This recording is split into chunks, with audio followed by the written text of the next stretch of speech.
G'day guys, review for Randwick on the 8th of March. Sorry I couldn't do live stream last night. Had no internet, no mobile coverage either, so it was a bit of a nightmare.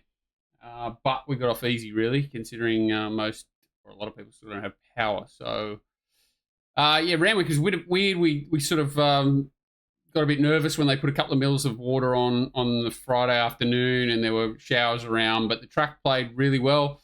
He played on the better side of a 3 from the chute, and around the 4 mark looks correct around the circle. So that's also the races that weren't run from the chute. So the shorter races look like the track was a little bit firmer. Then if you had to go around, it was around the 4 mark. So but the track seemed to play pretty well. Maybe that inside section was just a little bit better around the from the chute, but overall I think it was pretty much tempo related. We got a few sort of softish tempos again. It seems to be the pattern at the moment. Sort of seven softish tempos compared to 3 even or faster tempos. So again, sort of maybe that coloured the pattern and made it look a bit harder to make ground, but it was more tempo related, I think. The outside draw. Race 1.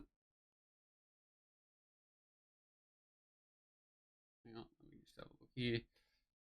So yeah, this was one of the races that was run at an even to slightly above average tempo. The race overall is nothing spectacular to write home about, that's for sure. It doesn't look like this form looks super strong, and it probably won't translate far from midway grade, I wouldn't imagine.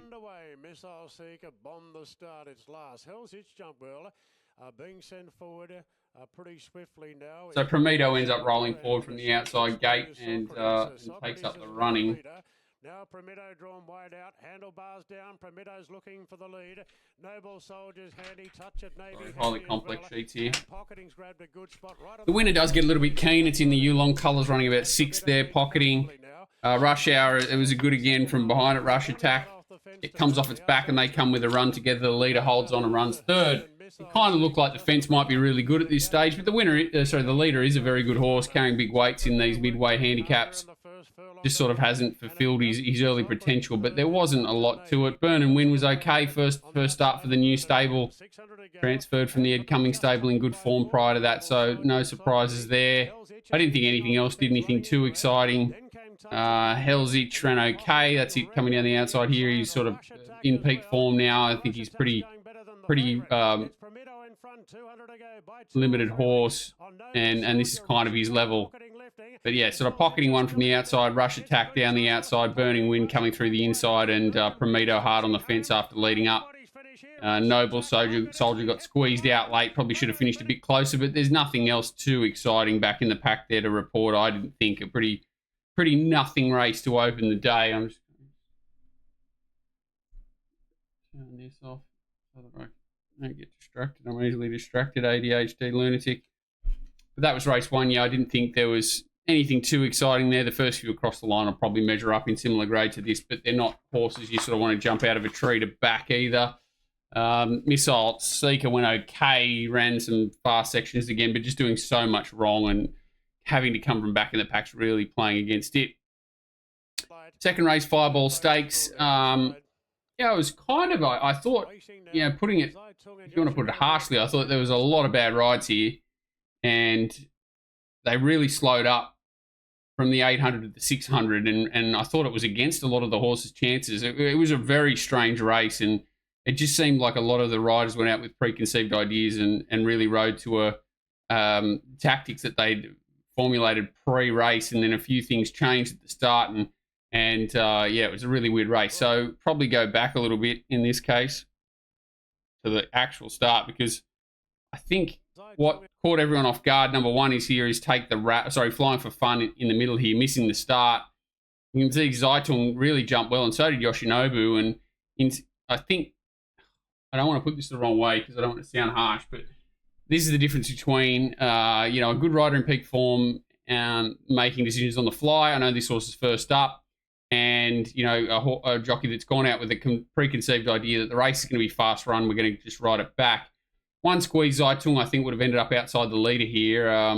Probably would have floated forward a touch, and Flying for Fun would have ended up in front. Zaitung outside it, going slow.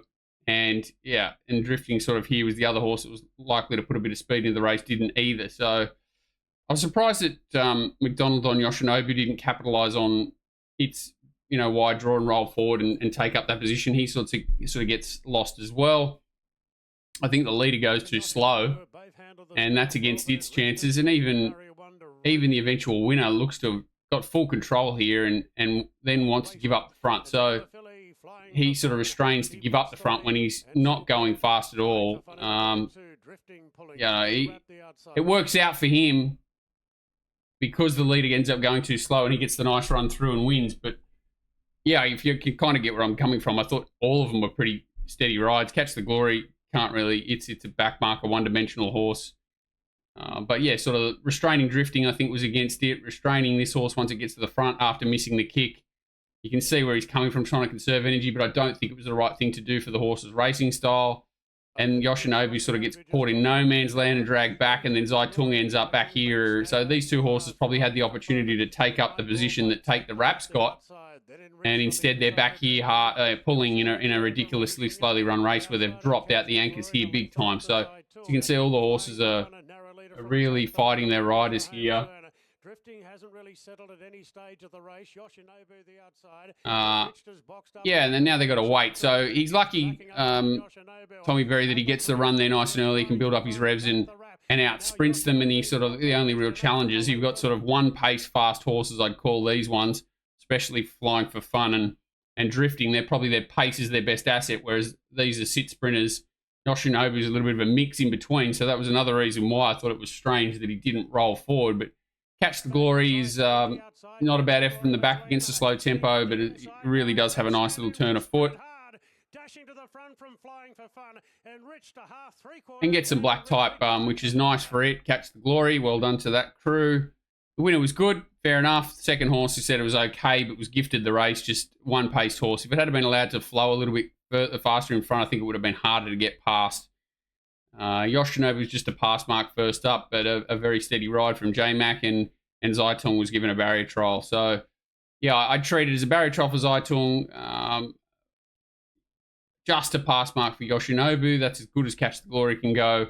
Second horse can improve, and the winner's going okay. Should go on text up. But this race is very difficult to work out the depth to it, just because it was so muddling run and stop-start, and that anchor drop from the 8 to the 6 really destroyed the whole race. So it looks really poor on paper. I don't think there's a huge edge in being right against the horses up on speed here, because they were all given, in the finish here, just because they were all given pretty average rides. Drifting's obviously not going that well. There is a cloud over the race. I'm not saying to be positive about it, but maybe just be a little bit more neutral, because I think all the data players will be really negative towards this race, and there might be some upside because there are genuine excuses for a lot of the runners that finished in the placing.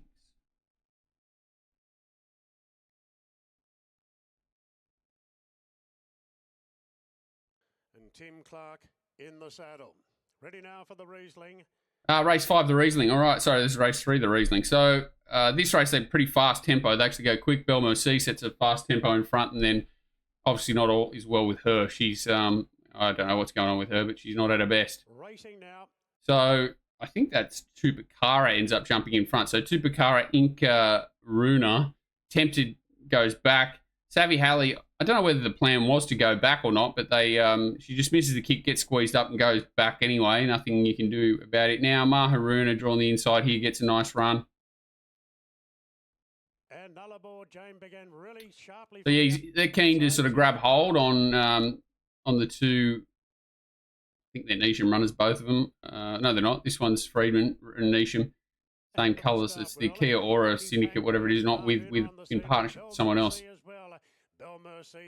But yeah, they're really keen to grab a hold. Nullarbor Jane's the one ends up outside the leader. I think they said it's going for a break. Maharuna gets a nice run, but they are going quick behind the speed here. It'll probably get into the slipper now, I think. And if it was okay, both its runs have been really good. It sticks on well. So, considering they ran faster time than the Colts here, you'd have to take the first few across the line pretty seriously going to the Golden Slipper, especially with the winner of the Colts race going amiss, unfortunately. So I thought Tupakara did a pretty good job, sits wide most of the way and runs into fourth, I think. Tempted's off its back.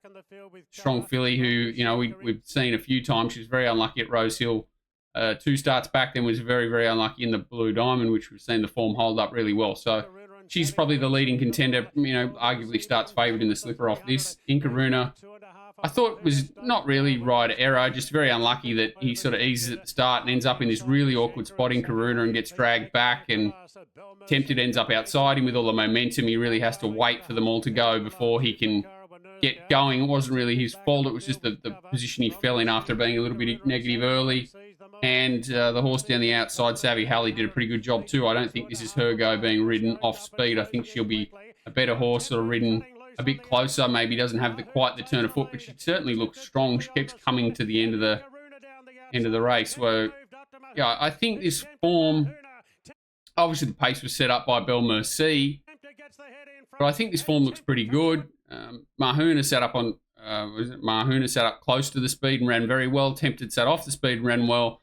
Inkaruna was sort of just in an awkward spot and ran well. She was 1,000 to 1,200 here, so big tick for me that she'll improve off this, I'd say. And she did have a clean-out trial in between, but I think she'll improve with the 1,200-metre run under the belt. Tupakara will improve with this run, no doubt, as well. Savvy Halley, who just, you know, things went wrong at the start. She's had, you know, genuine excuses both starts, so I think there's plenty of upside in her. And the first, you know, 5 or 6 across the line, Lady Pankhurst did a decent job there too.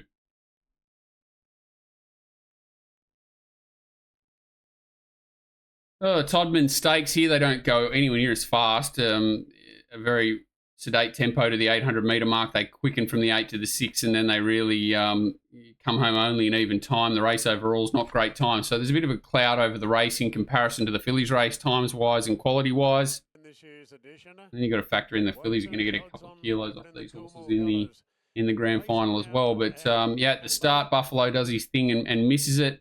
This is the winner, who unfortunately is out until the spring, I believe. What's it called? It's called Tenterus? Tenterus? I've never really understood what's going on. Right there, Palatine wider out going forward. They're followed by Aleppo Pine, Tycoon Star. Then came Banknote Hustler. Further back to Nepotism. Back in the field, Tentra's pretty wide on the outside of Buffalo. So North England takes the lead. So here we got North England taking up the front. Is it Peloton? Gets a very keen outside. Baywack, where he's out 3 wide. Woden gets the best run you've ever seen in your life. Aleppo Pine, he's here. Ends up back on the inside and gets unlucky. Nepotism back here's a very good run on debut. Buffalo was really good again. The winners back here, Tinnitus. Who else have we got? Far-sighted ran on Sunday. Who's this horse? It is insert name here. Should know, but anyway, we'll work it out in a minute. And Tycoon Star's the one in the 1-1 there. It is pulling from Paladin, and Baywalk 3 wide rolls forward. Must be quickly Baywalk moves Must up be on the Banknote outside Hustler. of North England. Paladin's pretty keen and driving. So they're not going that fast. It looks like they are, and they get going from the 8 to the 6 because, you know, they're going very slow early is what I'm trying to say. And then they get going early because these horses are getting going so keen, but you wouldn't believe that anything could go possibly better for Woderton, and arguably Tycoon Star as well. The only thing is Tycoon Star had sort of come off a grand final. Maybe they backed off it a bit. This is Nepotism coming through. Aleppo Pine, the winner down the outside. The winner's just clearly dominant here. It's a shame that this horse is not going to the slipper, that's for sure, because it does look like well and truly the best colt. And the reason why is basically it's built off a slow tempo from the back where things have gone against it. And I just love the way that it doesn't hit its top straight away. It doesn't have this limited sprint. It just really has gears and it sort of goes through them. Aleppo Pine, very unlucky there, stood up and had to go back to the inside, but I'm not really sure that it would have been hard in the finish anyway. It should have finished closer, but whether it would have got near the winner, I don't think. It probably, you know, should have given Woderton potentially a run for second, maybe. In the middle of the track, just in front, flashing home. Buffalo again, really good down the outside. We've already talked about Nepotism through the middle, so it won't make the slipper field Nepotism. Tycoon Star will if they choose to go that way. Woderton will. Buffalo certainly won't. It'll probably end up in a size or something like that, or is it a Bailey or something? Yeah, it'll be interesting to see where they sort of go with it. It's got a big engine, this horse, just clearly doesn't know what it's doing. But yeah, unfortunately, the winner's not going there. I would say that Woden definitely has to improve or get a heavy track or something like that. I'm not really sure about it. It was very hard to make excuses there, even if it does have improvement off its sleeve or a gear change or whatever they're alluding to. Tycoon Star was a little bit disappointing, but I want to be a little bit more forgiving about him because he could have been a bit scratchy off a grand final and the float trip and all that. Maybe he's got a bit more natural improvement in him. And the query still are just pretty bunch margins there, and the winner's so dominant. Maybe the Colts are up against the Phillies in the slipper. Aspiration quality.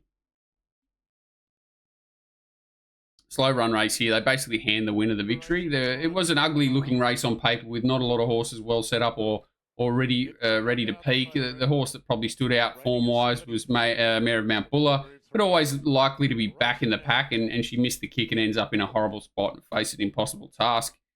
The horse that probably didn't get the spot it wanted was It's a Knockout, ends up having to take a sit. Its effort was good, needs to roll forward, just a really one-paced horse that needs to be up there and rolling.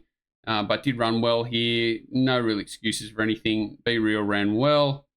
And that was about it, I think. Yeah, pretty much just gets gifted the front. Hard fit horse. Full credit to them. Gone from a benchmark 65 to 85 this prep. 3 wins in a row and now Group 3 winning. They've done a really good job for the owners, and full credit to Björn and his team. He's really getting these horses to improve into their preparations, and they're going through the grades like no other. So good luck to the owners, and they weren't too harsh on it. Sort of a benchmark 85 now, but still going to be difficult from now on. But I've seen worse penalties recently. Sandpaper comes to mind very quickly. But yeah, Merriment Bullock really good down the outside. Be Real getting checked back in towards here. Hinge back on the inside didn't have a lot of luck either, but she's pretty tricky to catch and pretty tricky to place. What sort of drags the form down a little bit is this is just Sandy down the outside. She is a pretty limited horse. So I'm not really thinking, this form is exceptional, but there will be mares races or similar races where this form will stack up okay.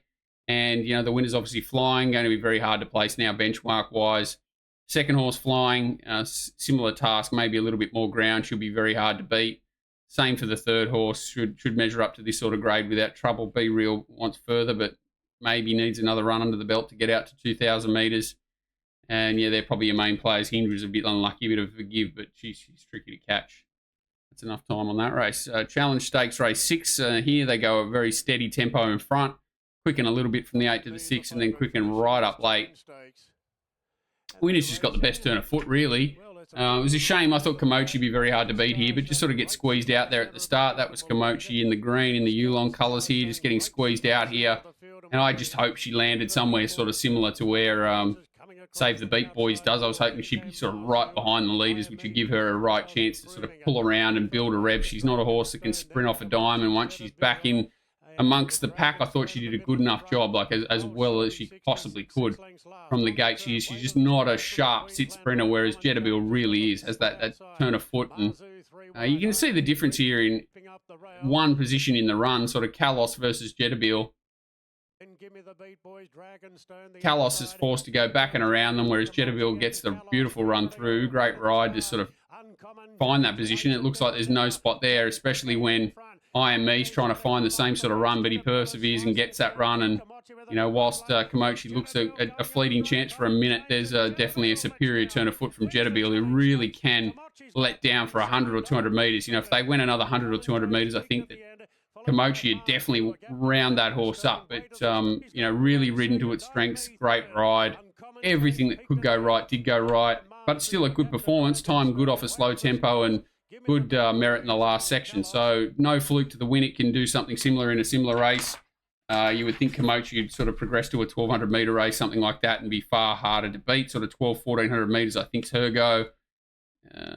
Kalos was okay. I think most of them are pretty beaten up behind. I think they're clearly the two horses with the most upside in the race, the winner and the second horse.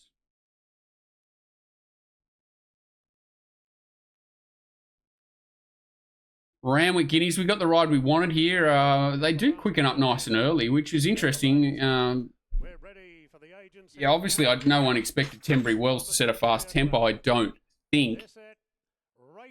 But it did play into the hands of Linebacker. I just wanted Linebacker to get a more positive ride. The change of tactics came through and he jumped okay. He probably thought he'd dictate from the front, but Tenbury Wells going on with it probably even made it a little bit easier. And he still got keen and did a few things wrong. As you can see, he wants to go quicker, Linebacker.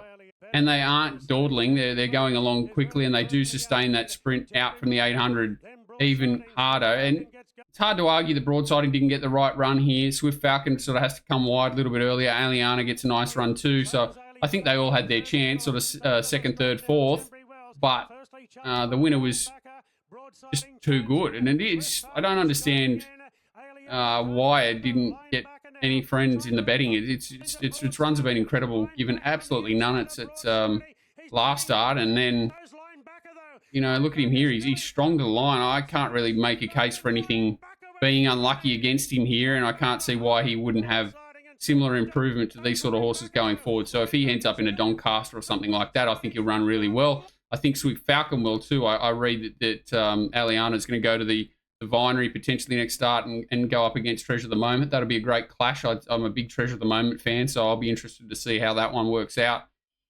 Broadsiding, they've got plenty of options where they want to go with him next start, but he's obviously going really well too. I just think he was insanely short here, given that I don't think there's much between these horses ability-wise and the way the map and everything was here. It was always going to be a tight contest, and Linebacker sort of did enough right to be too strong, and I don't think there was any fluke in it. Decent enough efforts from Depth of Character and our Benefactor back in the pack. They'll obviously go back a grade, I would say, here. I thought they were both really good. Our Benefactor and Depth of Character, I think they're both going well enough to knock off a second-tier race. So, yeah, I think this form will be very strong, and these horses will hold up, especially in 3-year-old grade. Canterbury Stakes, a really controlled tempo here. This was run like a weight for age race. I thought the leader was... I didn't think the winner trialled that sharp, so I was surprised that he sort of sprinted really well, but apparently there was a couple of gear changes in the trials, and they backfired a little bit, and once he got to race day and race day conditions, he's gone really well. So Switzerland, Royal Patronage, this is Magic Time. I was blowing up in the run when he went to the fence here. I'm definitely not saying it cost him the race, but I wish he hadn't have, especially in a what looked a controlled lead. You wanted him to hold that spot right behind Royal Patronage so that he could work out what the tempo was like, come around them whenever he wanted to and build the revs and use that fitness advantage he had. But Royal Patronage too good in the end here. Here to shock leads and controls. Sunshine in Paris, a very good run, I thought. Switzerland, every possible chance in the run. Celestial Legend and Chael Wolf were definitely at least pass marks in a slowly run race. It shows great acceleration, and Here to Shock is going to lead. Royal Patronage across to second. Switzerland restrained to third. So this is Sunshine in Paris sort of getting restrained, ends up in a decent spot, but then when what horse is that coming around outside it? Is it Steffi Magnetica? She's a little bit disappointing, but she got keen and got caught wide. When she comes around, it just completely hamstrings. And then when Militarized gets around and gets on her back, that really put Chad in a really awkward spot. Ends up having to wait to go back to the inside and doesn't have a lot of luck in getting clear really at any stage. I don't think that'll really hurt her prep. First up 1,300, I think you sort of didn't want her to be exposed and working hard, so I think she'll really come on from that run. Sunshine in Paris, so yeah, for what I'm sort of saying here is if Magic Time had held that spot one off, he would have had the chance that Switzerland did to get out and build the revs instead of having to sort of wait, check off heels, and then try and build up off a standing start, which is never easy to do. Chael Wolf back to the inside, Sunshine in Paris, Switzerland, Steffi Magnetica, Militarized, and Celestial Legend down the outside here, and Cap back towards the inside. So Here to Shock is as game as he always can be. The two mares were stronger on the line, but not significantly so. I'm only splitting hairs. I just wish that it was sort of ran that way, if you know what I mean. But yeah, pass mark for Celestial Legend, pass mark Chael Wolf. Jury's out on Switzerland for mine, and all that 3-year-old form, and the horses up front, really controlled the race. So arguably the run of the race was Sunshine in Paris, you would have to say. She looks on target for whatever she's going to next time out. Randwick City Stakes, I won't spend a lot of time on. Another controlled tempo. They come home pretty quick here. it's just a dash home the last 600 really. Yeah, a very unlucky runner was obviously Athabaskan. Restrained at the start to take up a position back on the inside here, number 2. Again, it controlled tempo, so the leader has had every chance. Our anchorage was a little bit disappointing for sure.